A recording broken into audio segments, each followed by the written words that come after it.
Now, these protests come as Americans continue reacting to new tariffs going into effect. Yeah, President Trump has returned to Washington this morning after a weekend in Florida where hands-off protesters also rallied. NBC's Alice Barr has more.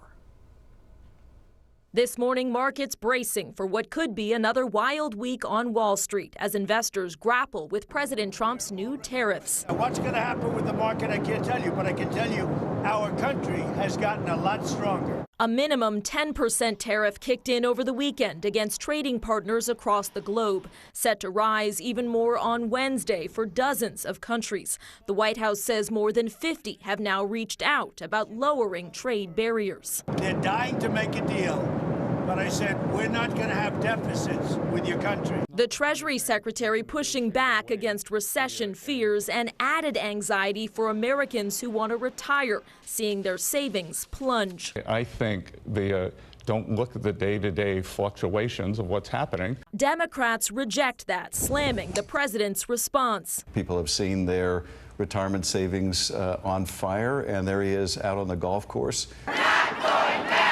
Nationwide, hands-off protests over the weekend rallied against Trump administration policies, including the growing immigration crackdown, as the White House faces a deadline today to return a man wrongly deported to a notorious El Salvador prison. Kilmer Abrego Garcia, a husband and father with no criminal conviction, was granted legal status in the U.S. in 2019. A federal judge saying his detention appears wholly lawless.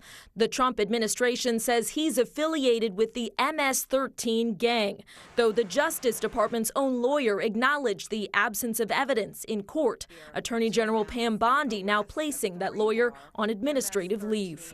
In Washington, Alice Barr, NBC News.